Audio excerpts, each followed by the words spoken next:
Imagine this. You're pulling into your driveway after a long day, only to have a self-proclaimed HOA officer block your car, demand to search it, and then pull a gun when you say no.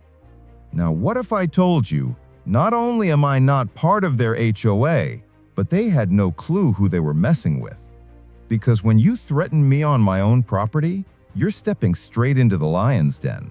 And this lion doesn't roar, he bites. It was late afternoon, the golden light of the sun cutting long shadows across my ranch driveway. I had just come back from town, my truck bed filled with supplies, fencing posts, feed for the horses, and a brand new toolbox I'd been waiting on for weeks. But as I turned into my property, something unusual caught my eye. A silver SUV with magnetic decals slapped on the side that read HOA Enforcement. Two men in dark polo shirts stood near the hood, arms crossed. At first glance, I laughed. My ranch was 10 miles outside Willow Creek, nowhere near their gated suburban neighborhood. The HOA had no jurisdiction here. They couldn't even drive down my private road. Still, they didn't move as I pulled in. Instead, one of them stepped out into the gravel, hand up like a traffic cop. I rolled the window down halfway. "Can I help you?" I asked, my voice sharp but calm. The man wore aviators, a buzz cut, and a cheap nylon holster strapped at his hip. His polo shirt read HOA Officer in bold print, like some knockoff security guard uniform. "We need to check your vehicle, sir," he said flatly. "Check my vehicle? For what?" "Possible violations. HOA policy states no unapproved transport of materials through this community." I nearly choked. "Community? Buddy, this is my ranch. I'm not in your HOA, and this isn't your land." He stepped closer, hand brushing the grip of his holstered gun. "Sir, if you don't step out of the truck, we're going to have a problem." That's when it shifted from funny to dangerous. I killed the engine slowly, keeping my eyes locked on him. I've been in tense situations before. Years of contracting work overseas, working with security forces who actually knew the law, unlike these wannabe cowboys. The way this guy's hand twitched near his weapon told me everything. He was nervous, untrained, and trying to play tough. A bad combination. "You're about to make the biggest mistake of your life," I said quietly. His buddy, taller, thinner, holding a clipboard like it made him official, chimed in. "We've had reports of illegal construction materials being brought onto this property. You'll need to submit to a search." My jaw tightened. Illegal construction? It was fencing posts.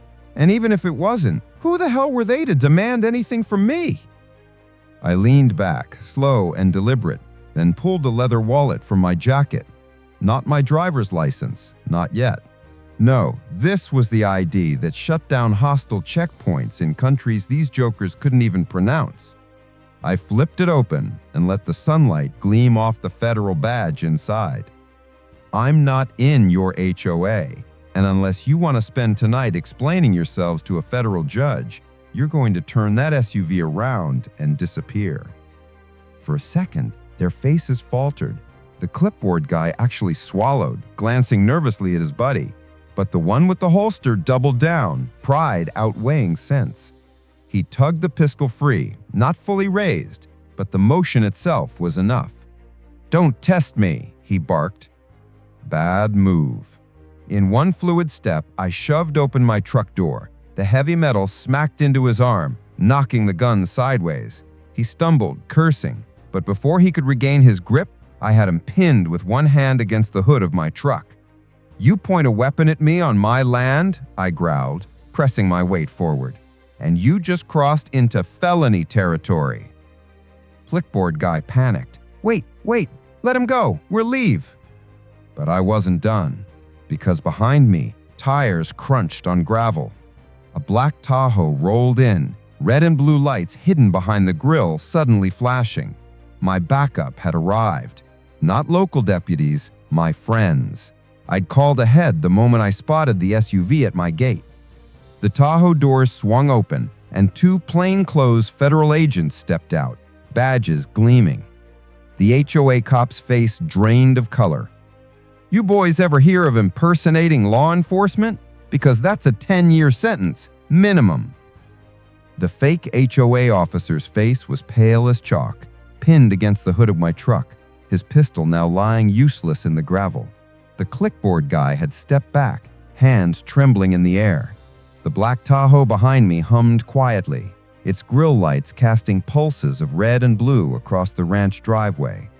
The two federal agents walked forward with the kind of authority you can't fake.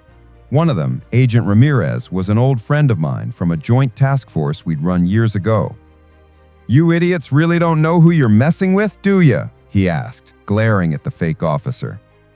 He stammered, We were just following orders. The HOA president told us." I shoved him harder against the hood.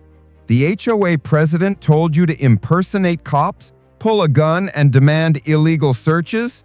That's organized crime, not neighborhood watch." Ramirez snapped handcuffs around a guy's wrists while his partner secured the clipboard clown.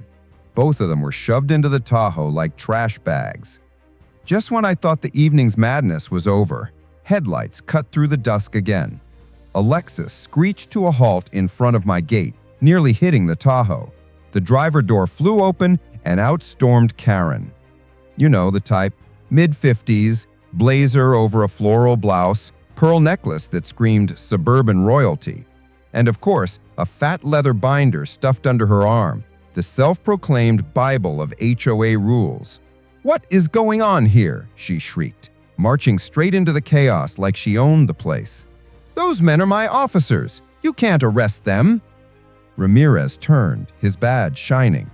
"Ma'am, they are under arrest for impersonating law enforcement and brandishing a firearm. You're about 2 seconds from obstruction of justice yourself." But Karen wasn't listening. She jabbed a finger at me. "This man refuses to comply with HOA regulations. He's been smuggling illegal construction materials onto his property. That's why my officers were searching him." I laughed. Actually laughed. Smuggling? Lady, it was fencing posts and horse feed.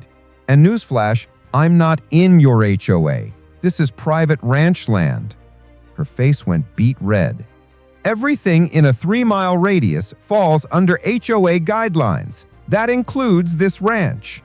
"No, it doesn't," I said calmly, pulling a folder from my truck. I'd been ready for this battle for months.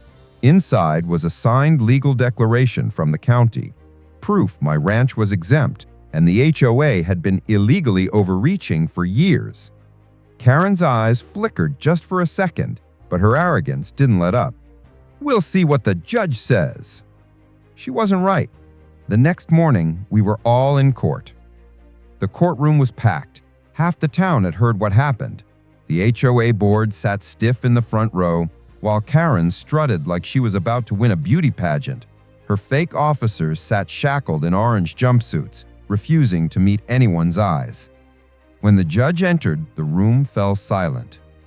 "Case number 2145, Homeowners Association versus James Carter," the clerk announced. Karen leapt to her feet before her lawyer even moved. "Your Honor, this man has been flagrantly disregarding HOA policy, refusing inspections, and endangering our community." The judge raised an eyebrow. "And your officer's decision to impersonate law enforcement?" Karen waved dismissively. "A minor misunderstanding. They were just enforcing community safety." That was it. My turn. I stood, buttoned my jacket, and walked forward. The room tensed. "Your Honor, I have Coonday County records proving my ranch is exempt and the HOA has been illegally overreaching for years. I also have footage from 3 security cameras showing her officers trespassing, pulling a firearm, and threatening me with violence." I nodded to Ramirez, who wheeled in a TV cart. The courtroom lights dimmed and the footage rolled. Gasps echoed through the room as the jury watched the fake HOA cop aim his pistol only to get slammed into the hood of my truck. Karen's face drained of blood. The judge leaned forward, voice like thunder. "Mrs. Karen, Are you aware impersonating a police officer is a felony, punishable by up to 10 years in prison? Karen stammered. But they were under my authority. Exactly, which makes you complicit. This isn't just harassment anymore. This is criminal conspiracy. The room erupted. The HOA board members whispered frantically among themselves, realizing Karen had just sunk their entire ship. The gavel slammed down. Order! Order in this court, the judge barked. By the time the trial ended, Karen was facing charges of conspiracy, trespassing, and obstruction of justice. Her fake officers, straight to federal lockup. And the HOA, bankrupt, sued into oblivion once the truth came out. As I walked out of the courthouse, Ramirez clapped a hand on my shoulder. Told you she'd hang herself. I grinned. Karen always does. And from That day on, the road to my ranch stayed quiet. No SUVs with fake decals, no clipboard warriors. Just peace, quiet, and the knowledge that the HOA had finally learned who they were dealing with. Because when you pull a gun on me, you'd better be ready for the fallout.